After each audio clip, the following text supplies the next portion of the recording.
Sir नेमकं आज नियोजन काय आहे? बुलढाणा दौऱ्यावर आपण आहात. हां, बुलढाण्याच्या जिल्ह्याच्या दौऱ्यावर येण्याचं कारण की राज्याचे उपमुख्यमंत्री राष्ट्रवादी काँग्रेसचे अध्यक्ष यांचा वाढदिवस 22 तारखेला झाला. त्या निमित्तानं राज्यामध्ये सप्ताहनिमित्त आम्ही आयोजित केलं आहे.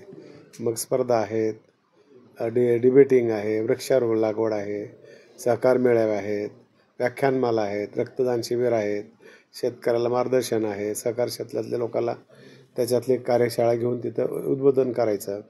त्या निमित्तानं या भागातले नेते आमचे सानंदाजी यांनी कार्यक्रम ठेवलेत.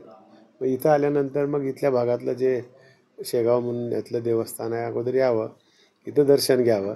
दर्शन घेतलं आणि येणाऱ्या काळामध्ये दादाला उपमुख्यमंत्री करायची प्रार्थना केली. राज्यातल्या शेतकऱ्याला, शेतमजुराला, युवकाला आम्हाला चांगल्या प्रकारची संधी भेटावी अशी प्रार्थना केली.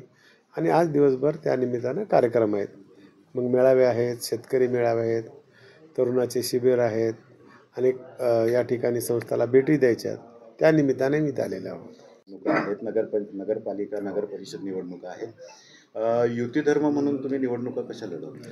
आता ते राज्य पातळीवर निर्णय होणार आहे. असं आमचं ठरतं की अगोदर मिळूनच लढवायचं.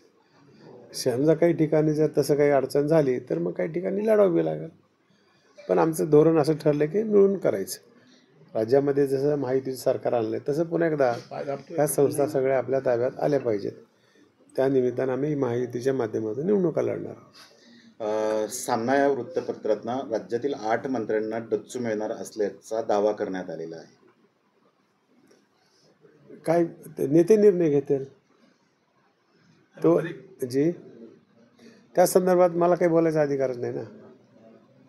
सर, काल आपण सदनामध्ये एक निर्णय घेतला, अवैध सावकारांविरोधात कारवाई करणार. हो, सावकारीचे प्रकरणं खूप आमच्याकडे यायला लागले. मग ते जमीन घेतात, व्याजदर अधिक आकारतात, म्हणून तशा प्रकारचा एक कायदा केला आम्ही. किंवा मॉर्गेज जर घेतलं तर बँकेचे जे रेट आहेत 8%, 12% आणि बगर मॉर्गेज घेतलं तर 12 ते 14%.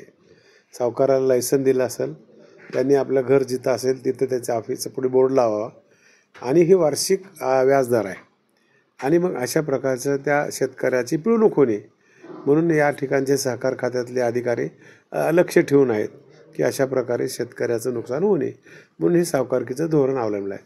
त्यांना लायसनधारक आहेत का, तर आपल्या इथंही खूप लायसनधारक आहेत. रात्री मी लीडरसमोर आढावा घेतला आणि मग अशा काही ठिकाणी जर घडलं, जमीन घेतली, पैसे दिलेत पण जमीन परत करणं गेलं, तर मग तिथं आम्हाला सहकार खात्याचे लोक जाऊन त्या शेतकऱ्याला जमीन परत द्यावं लागेल. गेल्या महिन्यात बुलढाण्यात एका अवैध सावकाराने त्याचं सावकारीचे पैसे परत केले नाही म्हणून त्या व्यक्तीच्या मुलीला राजस्थानात विक्री करून त्यांच्याकडनं पैसे घेतल्याचा एक मोठा गुन्हा दाखल झाला आहे.